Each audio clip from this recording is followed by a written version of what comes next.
Buena semana, colegas. Es un gusto inesperado volver a estar con ustedes tan pronto. Déjenme explicar el motivo.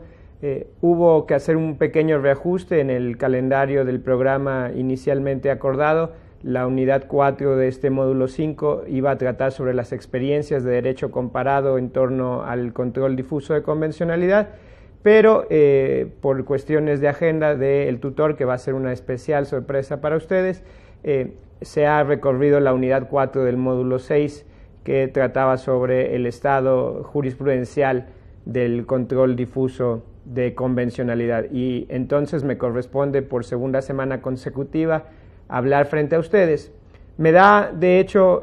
además del enorme gusto, me parece muy conveniente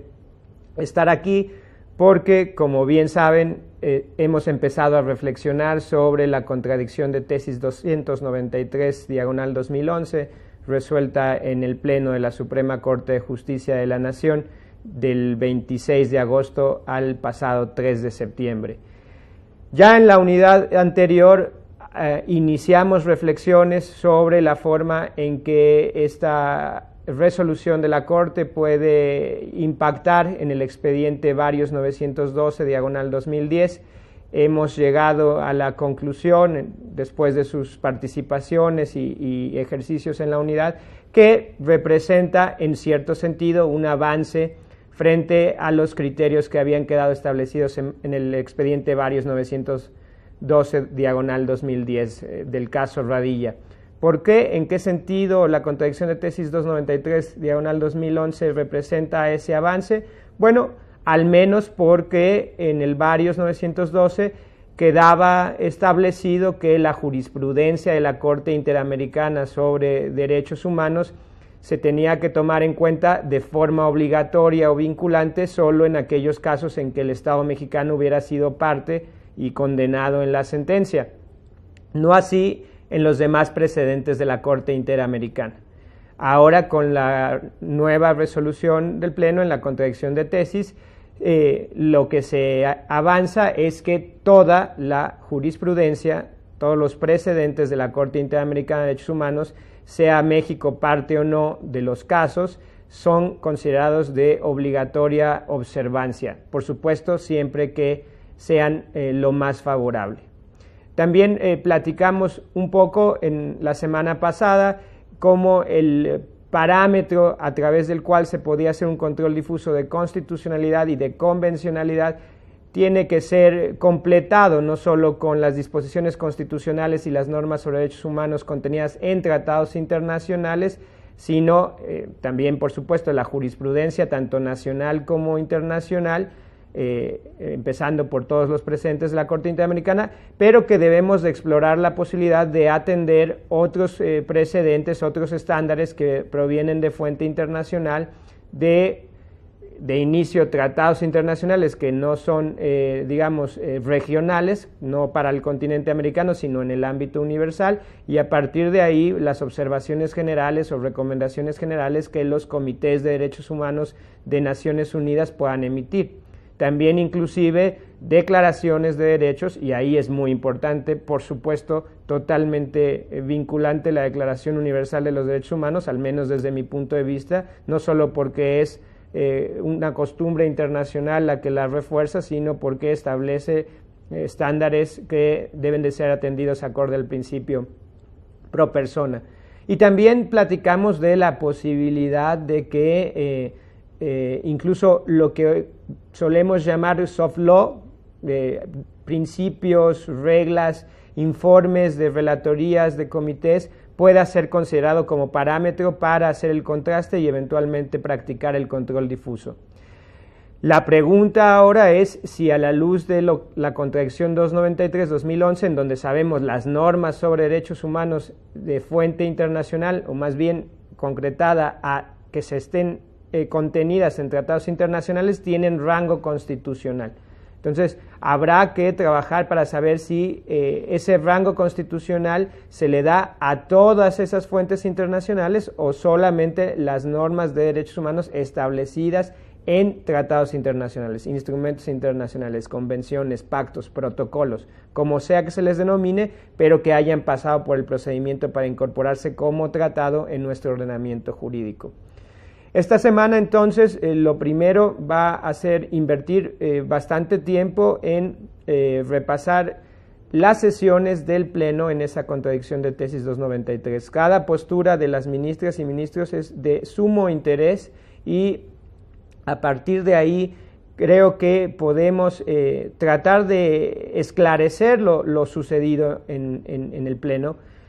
Tenemos, por supuesto, dos temas que son aceptados, que parece no hay duda sobre ellos, ya los he mencionado, perdón la insistencia, pero es bien importante tener en mente que las normas sobre derechos humanos contenidas en tratados internacionales de los que México forme parte tienen rango constitucional y se han incorporado al parámetro de control de regularidad constitucional. Y además que las sentencias todas de la Corte Interamericana de Derechos Humanos son obligatorias de observar para los órganos jurisdiccionales. Pero fuera de estas dos conclusiones que son evidentes, habría que repasar con cuidado qué sucede en esta salvedad que se introduce en el proyecto de la contradicción y se vota 10-1, que nos menciona que en materia de restricciones, si hay disposición constitucional expresa, habrá de prevalecer la Constitución, porque como veremos del repaso de las sesiones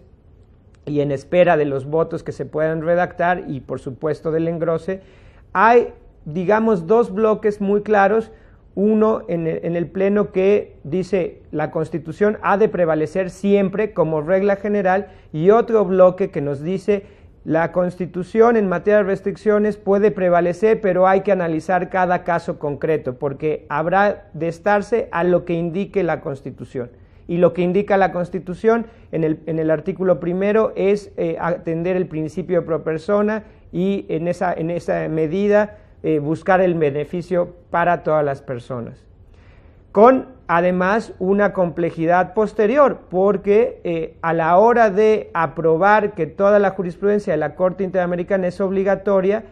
expresamente se discute si se incorpora esta salvedad en materia de restricciones constitucionales y 6-5 se descarta, se dice no, la tesis se queda propuesta como originalmente se redactó y habría que entender entonces si esto es una excepción a la excepción. Me explico, la regla general, normas sobre derechos humanos contenidas en tratados internacionales tienen rango constitucional, conforman el parámetro de control de regularidad constitucional,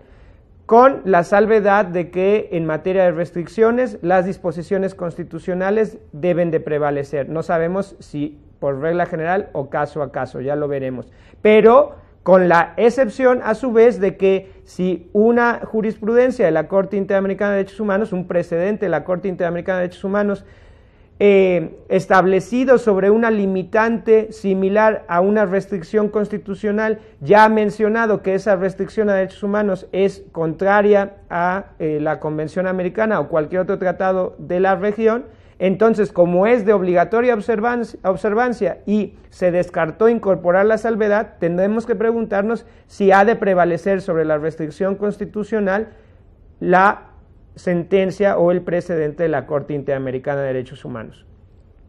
Ya lo ejemplificaremos durante la semana. A esto nos dedicaremos en los primeros días de esta unidad, en los primeros días de trabajo. Después haremos un ejercicio, quisiera repasar con ustedes, bueno, de qué tamaño es esta salvedad, cuántas restricciones, limitantes, limitaciones o modalidades a los derechos humanos tienen este establecimiento expreso en disposiciones constitucionales para saber más o menos en qué campo nos hemos de mover y finalmente repasaremos un documento que les comparto con una recopilación, un compendio de los precedentes jurisprudenciales internos, nacionales, emitidos por tribunales colegiados o la Suprema Corte, en donde se habla del control difuso, cómo ha evolucionado del varios 912 a la fecha en esos últimos criterios jurisprudenciales y veremos cómo van aterrizando los tribunales, la propia Corte, cómo van especificando a casos concretos la forma en que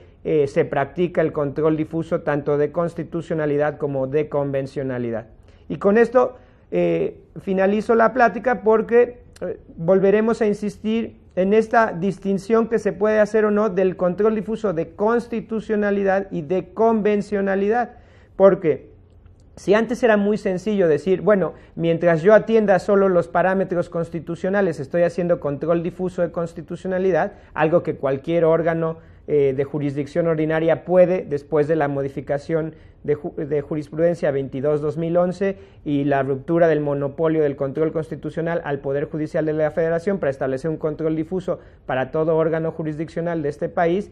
y podía separarse del control difuso de convencionalidad cuando solo se atendían fuentes de origen internacional. Lo cierto es que si todo en materia de derechos humanos conforma el mismo parámetro de control de regularidad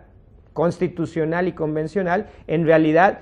un tema de constitucionalidad abarca un tema de convencionalidad. Entonces veremos cuál sería la única posible salvedad a eso, vista, digamos, desde el plano internacional. Desde el plano internacional lo que interesa a los garantes internacionales como la Comisión Interamericana, la Corte Interamericana o los comités de derechos humanos es que se respeten sus tratados internacionales. Entonces ahí todavía podemos hablar de un control de convencionalidad, digamos, exclusivo, pero al interior prácticamente lo convencional es constitucional.